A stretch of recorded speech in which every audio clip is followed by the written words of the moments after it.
মহিলারা জুমার নামাজ কিভাবে পড়বেন এবং কত রাকাত পড়বেন এবং কোন সময় পড়বেন, এই বিষয়টা নিয়ে আমাদের সমাজে অনেক ভুল ধারণা আছে। অনেকেই বলে যে মহিলারা জুমার নামাজের মতো 2 রাকাত আদায় করবে। অনেকেই বলে না, জোহরের নামাজের মতো 4 রাকাত আদায় করবে। আবার কেউ কেউ বলেন যে মহিলারা জুমার নামাজ পড়বে, কিন্তু জুমার নামাজ যখন মসজিদে হবে এই মসজিদের নামাজ শেষ না হওয়া পর্যন্ত তারা বাড়িতে নামাজ পড়তে পারবে না। মুসল্লিরা যখন নামাজ শেষ করে বাসায় আসবে তখন মহিলারা বাসায় নামাজ আদায় করবে। আবার অনেকেই বলে না, মসজিদে নামাজ শুরু হওয়ার আগে বাসাতেই মহিলারা আগে নামাজ পড়ে নিতে হবে। এই বিভিন্ন ভুল ধারণা আমাদের সমাজে প্রচলিত আছে এখনো গ্রামগঞ্জের মধ্যে। আমি এই বিষয়টা হাদিস থেকে আপনাদের ক্লিয়ার করতে চাই। সুনানে আবু দাউদ শরীফে বর্ণনায় আল্লাহ রাসূল সাল্লাল্লাহু আলাইহি ওয়াসাল্লাম বলেন, প্রত্যেকটা মুমিনের জন্য অবধারিত করে দেওয়া হয়েছে, রাসূল সাল্লাল্লাহু আলাইহি ওয়াসাল্লাম বলছেন প্রত্যেকটা মুমিনের জন্য আবশ্যিক করে দেওয়া হয়েছে তারা মসজিদে গিয়ে ইমামের পিছনে জামাতের সাথে তারা জুমার নামাজ আদায় করবে। কেবলমাত্র শুধুমাত্র 4 প্রকার ব্যক্তি ছাড়া, এই 4 প্রকার ব্যক্তির উপরে আবশ্যক নয়, তারা বাড়িতে নামাজ আদায় করতে পারবে। এদের মধ্যে প্রথম নম্বর হলো কৃত দাস দাসী, যারা অন্যের অধীনে ছিল, যারা মালিকের অধীনে ছিল। অনেক মালিক ছিলেন, অনেক মুনিব ছিলেন যারা বিধর্মী।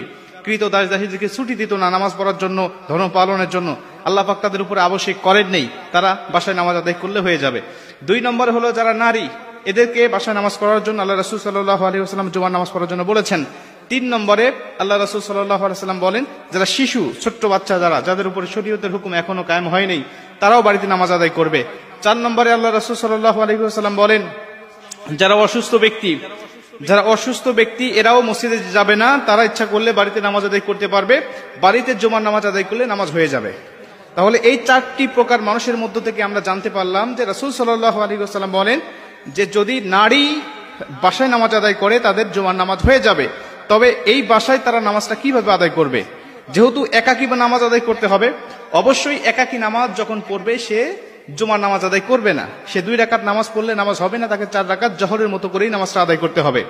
আমাদের সমাজে হাজারো মহিলারা আজও এই ভুলটা করে যাচ্ছে, তারা শুধুমাত্র 2 রাকাত নামাজ আদায় করছে। আর এটা সজ্ঞানের শেষ ছায় যদি তারা এইভাবে করে আসে, অতীতে অনেকবার করেছে, এজন্য আল্লাহ পাকের কাছে ক্ষমা চাইতে হবে এবং এই নামাজগুলোকে কাজা আদায় করে দিতে হবে।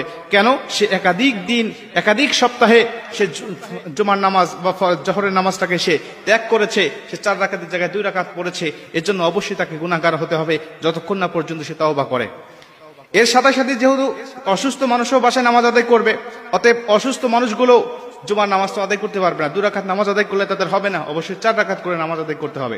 জুমার নামাজের এত ফজিলত, এতটা গুরুত্ব আল্লাহ রাসূল সাল্লাল্লাহু আলাইহি ওয়াসাল্লাম দিয়েছেন এবং আল্লাহ পাকও পবিত্র কোরআনের মধ্যে দিয়েছেন।